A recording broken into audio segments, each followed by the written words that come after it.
घरच्या तुपाची सर बाहेरच्या तुपाला येऊ शकणार नाही. घरी बनवलेलं तूप हे अगदी निगुतीनं केलेलं, साय साठवलेली, त्याच्यामध्ये विरजण घालून हे असंच ठेवलेलं, त्याच्यामध्ये लोण्याचा मस्त गोळा काढून छान खमंग होईपर्यंत हे जे तूप आपण बनवतो त्याचा रवाळदारपणा किंवा त्याची जी चव आहे ती खूप वेगळी असते. याचा अनुभव तुम्हीसुद्धा घेतला असेल. तर आज आपण बघणार आहोत सहज सोपी पद्धत, ज्यामध्ये आपण खमंग साजूक तूप कसं बनवू शकतो. तर यासाठी आपल्याला पहिल्यांदा दुधावरची साय एकत्र करायची आहे. म्हणजेच रोज जे आपण दूध घेतो ते तापवल्यानंतर त्याच्यावर जी साय तयार होते ती आपण एका भांड्यात काढून घ्यायची आहे. शक्यतो म्हशीचं दूध वापरावं, म्हणजे भरपूर असं तूप मिळतं आपल्याला. तर यासाठी मी 15 दिवसाची साय साठवून घेतलेली आहे. त्याच्यामध्ये पहिल्या दिवशी दह्याचं विरजण घालून फ्रीजमध्ये ठेवून दिलेलं आहे. आता 15 दिवसानंतर ही एवढी मोठी साय साठल्यानंतर ज्यावेळी आपल्याला तूप करायचं आहे त्याच्या आदल्या दिवशी आपण हे बाहेर काढून ठेवायचं आहे. म्हणजे फ्रीजमधून बाहेर ठेवल्यानंतर ते विरजून जातं, सगळे साय छान फर्मंट होते. तर आपल्याला ज्यावेळी तूप बनवायचं आहे त्यावेळी हे मिक्सरच्या भांड्यामध्ये थोडं थोडं करून घालायचं, त्याच्यामध्ये पाणी घालायचं आणि मिक्सरवरती फिरवून घ्यायचं. अशा पद्धतीने एकत्र गोळा होतो. तो गोळा आता आपल्याला भांड्यामध्ये काढून घ्यायचा आहे एकत्रितपणे. त्याच्यामध्ये थोडं थोडं पाणी घालून स्वच्छ हे पाणी बाजूला काढून घ्यायचं आहे. म्हणजे ते ताक तयार होतं आणि ते ताक आपण एका भांड्यात काढून घेऊ. तर अशा पद्धतीनं एक एक बॅच जे विरजण घातलेलं साय आहे ती घालून पाणी घालून मिक्सरवरती फिरवून घ्यायचं आहे आणि अशा पद्धतीनं त्याच्यातलं पाणी जे वेगळं आहे ते काढून घ्यायचं आहे एका भांड्यामध्ये. आणि हे जे लोणी तयार होतं ते आपण 2 ते 3दा पाण्याने स्वच्छ धुवून घ्यायचं आहे. म्हणजे याच्यातला जो आंबटपणा आहे तो निघून जाईल आणि स्वच्छ लोणी आपल्याला पांढरशुभ्र मिळेल. तर या इथं बघू शकता, एकदा पाणी घालून मी असं चमच्यानी व्यवस्थित त्याला मिक्स करून घेतलं आहे. जे लोणी आहे ते वेगळं झालेलं दिसत आहे, पाणी वेगळं दिसत आहे.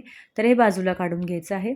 आता अजून एकदा पाणी घातलेलं आहे आणि हे स्वच्छ हाताने धुवून घेतलेलं आहे. इथं बघू शकता पाण्याचा कलरही क्लीन आलेला आहे, म्हणजे बऱ्यापैकी आपण याच्यातलं पाणी वेगळं केलेलं आहे. हे पाणी आंबट असतं, म्हणजेच हे ताक असतं, तुम्ही हे ताक कढीसाठी वगैरे वापरू शकता.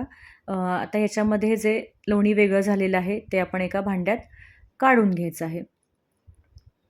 आणि हे लोणी मस्त मऊ लुसलुशीत पांढरशुभ्र झालेलं आहे. याच्यातलं जे जास्तीचं पाणी आहे तेही व्यवस्थित काढून घ्यायचं आहे. तर अशा पद्धतीने सगळी साठवलेली साय मिक्सरमध्ये फिरवून त्यामध्ये स्वच्छ धुवून घेतलेली आहे आणि लोणी असं एका कढईमध्ये मी जमा करून घेतलेलं आहे. शक्यतो लोणी कढवताना मोठ्या भांड्यामध्ये कढवायचं, कारण उतू जाऊ शकतं बऱ्याचदा. तर ह्याच्यामधलं काही लोणी मी हे बाजूला ठेवत आहे. पराठ्यासोबत किंवा थालीपीठासोबत खूप छान लागतं. असंच फ्रीजमध्ये ठेवून द्यायचं हे लोणी. आता कढईमध्ये जे मी लोणी कढवणार आहे तुपासाठी ते मी बाजूला काढून घेतलेलं आहे आणि मोठ्या कढईत हे कढवलेलं आहे. आता ही खूप मोठी प्रोसेस आहे. याच्यामध्ये हे जे लोणी कढायला खूप वेळ लागतो. तर या इथं बघू शकता अर्ध्या तासानंतर लोणी कढलेलं आहे. त्याचा रंग बदललेला आहे. तूप मस्त छान एकसारख्या कलरचं झालेलं आहे आणि याची बेरीही लालसर झालेली आहे. जोपर्यंत बेरीचा रंग लालसर होत नाही तोपर्यंत लोणी कढवायचं आहे. कारण बऱ्याचदा लोणी जरी कढल्यासारखं वाटलं तरी पण ते अर्धं कच्चं राहिलेलं असतं. त्यामुळे जोपर्यंत बेरीचा रंग लाल होत नाही तोपर्यंत छान होऊ द्यायचं आहे आणि गॅस बंद करून घ्यायचा आहे. थोड्या वेळासाठी तसंच ठेवल्यानंतरही ते होत राहतं.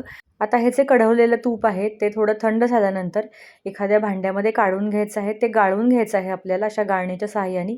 तर इथं बघू शकता मस्त गोल्डन रंग आलेला आहे तुपाला आणि खमंग झालेला आहे. खूप छान सुवास येतो हे व्यवस्थित कढल्यानंतर. तर अशा पद्धतीनं तुम्ही हे गरम भातासोबत, गरम पोळीसोबत घेऊ शकता.